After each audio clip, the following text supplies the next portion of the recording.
Hi everybody, welcome back to my channel. Today we're going to focus on 3 verbs.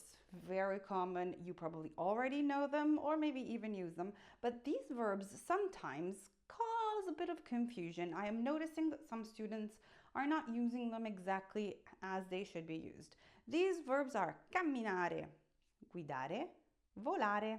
In this video, we'll learn how to use them, and we'll also be learning how to conjugate them at the present tense and also at the past, the passato prossimo, which can sometimes be tricky. So let's start with the first verb, camminare. Okay, camminare means to go for a walk. So walk, camminare, to walk. We're going to be using it so when we're describing the action of our movement by foot. Now, be careful because it's not the same as andare. Andare means to go somewhere, while camminare is the physical action of walking. Little cultural tip, Italians love to walk everywhere. So, if you are in a city, in a historical area, you're probably going to be using camminare a lot.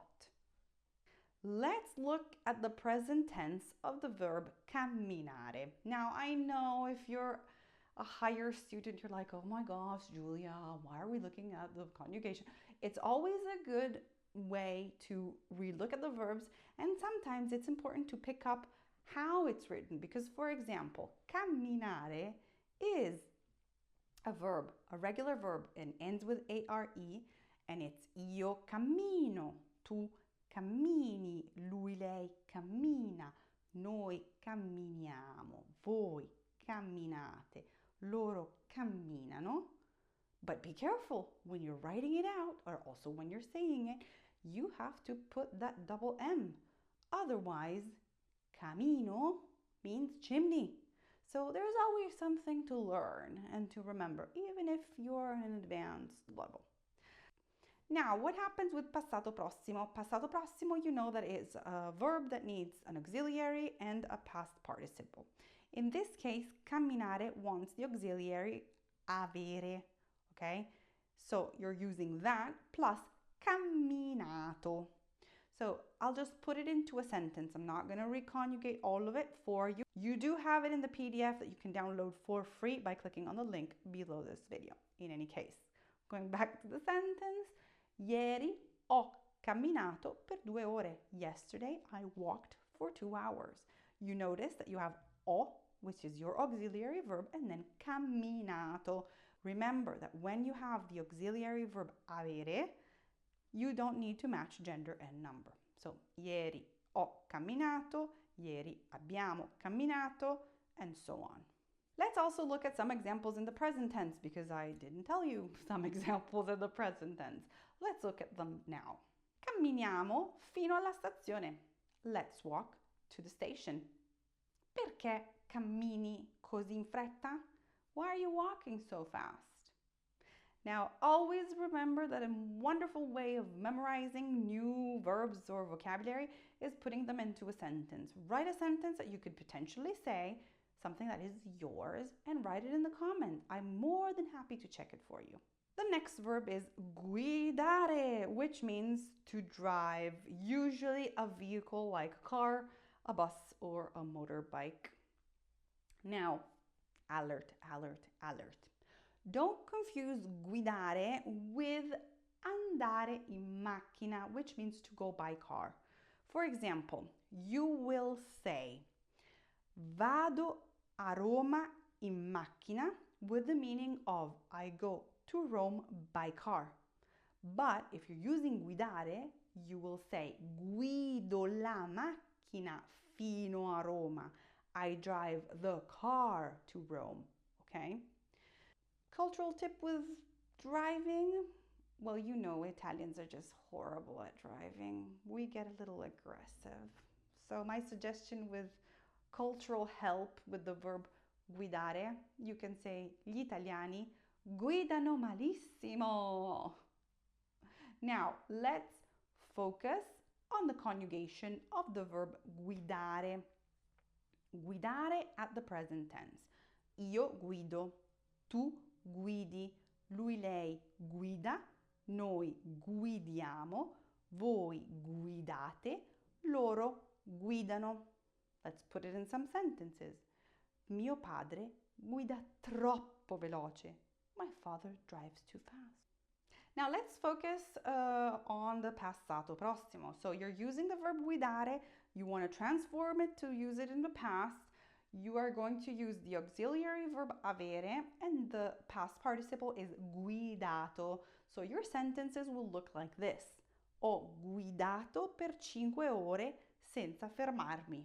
I drove for 5 hours without stopping. Okay, once again, ho guidato, you have the auxiliary verb avere, you're not going to match gender and number. Let's move on to the last verb that we're going to look at, and it's volare. Volare means to fly. It can be used for birds, for airplanes, for insects, or even in a figurative way when time passes by very quickly. Cultural tip with volare? Volare. Oh, I really can't sing, but I'm sure that you can link it to the song Volare from the 1950s, which is probably one of the very, very famous Italian songs. So let's look at volare in the present tense. Io volo, tu voli, lui, lei vola, noi voliamo, voi volate, loro volano. Let's look at some examples at the present tense. Gli uccelli volano nel cielo. The birds fly in the sky. L'aereo vola sopra le nuvole. The airplane flies above the clouds. Or, as I was telling you, more in a figurative way, to say that like time just goes by very quickly, you can say il tempo vola quando ti diverti. Time flies when you're having fun. Be very careful. If you want to say that you're traveling by plane, you will use the sentence or the expression andare in aereo. For example, vado a Londra in aereo. I go to London by plane. You're not going to say volo a Londra in aereo. You can technically say volo a Londra, but it just sounds strange. It sounds as if you are physically flying, not that you're taking a plane, okay? So in a very colloquial-ish style, you could hear people saying volo a Londra domani, so I'm flying to London tomorrow, but I suggest not to use that and go with vado a Londra domani. Vado a Londra in aereo, so that it's clear that you're not a bird, that you're a person taking a plane. Now, what happens if we're talking about the past? In the construction of the passato prossimo, you're going to take volare and the auxiliary verb will be essere. So, il foglio è volato via con il vento. The paper flew away with the wind.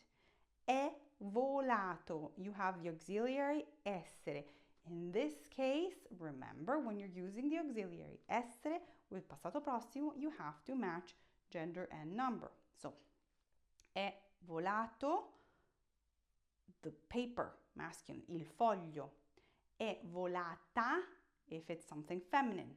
So make sure that you're matching correctly. So this is really it for these 3 verbs. Review them, make them yours. Write a sentence, maybe with present tense and passato prossimo for each of them. Write it in the comments if you feel like it, and I will correct it for you. Remember that all of my videos are free. You can download the notes for free by clicking on the link that you find below this video. And if you haven't subscribed to my channel, please do so. It's completely free for you, and it really, really helps me. Grazie mille, ci vediamo la settimana prossima. See you next week.